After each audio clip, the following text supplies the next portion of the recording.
পান সুপারি চুন বিক্রি করা জায়েজ আছে কিনা? পান সুপারি এবং চুন এগুলো বেচা জায়েজ আছে কিনা? মৌলিক একটা নীতিমালা শুনেন, যেই জিনিসটা ক্ষতিকর মানুষের জন্য বা যে জিনিসটা খাওয়া গুনাহের কথা, সেটার বেচাটাও কি গুনাহ। অতএব ওয়ালা তাআবুনু আলাল ইসমি ওয়াল উদওয়ান, সূরা মায়েদার আয়াত নম্বর 2 দিয়ে আল্লাহ বলেছেন অন্যায় কাজে একে অন্যের সহযোগিতা করো না। বিড়ি সিগারেট এগুলো খাওয়া কি জায়েজ না না জায়েজ কাজ? কিন্তু আপনি যদি বেচেন তাহলে সেক্ষেত্রে আপনি বিড়ি খোররে বিড়ি খাওয়ার জন্য হেল্প করলেন, সিগারেট খোররে সিগারেট পান করতে কি করলেন? হেল্প করলেন, ধূমপান করতে হেল্প করলেন। তো হেল্প করার কারণে আপনার গুনাহ হবে, এগুলো করা যাবে না। বলে এগুলো না করলে দোকানদারে চলবে না। তো দোকানে হয়তো বেচা কিনা কম হবে, কিন্তু বিড়িখোর ধূমপানকারী মানুষের কাছে যদি আপনার কেনা বেচা নাও হয়, অন্য ভালো মানুষের কাছে কেনা বেচা হয়, উপার্জন কম হবে কিন্তু তাতে বরকত হবে ইনশাআল্লাহ। বরকত বুঝেন? একজনে লাখ টাকা কামাই করে, এরপরে 6 মাস পরে এক রোগে 10 লাখ টাকা খরচ হয়।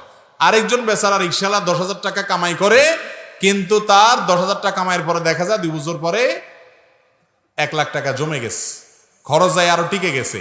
এর নাম বরকত। দ্বিতীয়টার নাম কি? বরকত। আল্লাহ তাআলা অল্পতে অনেক কল্যাণ দিবেন।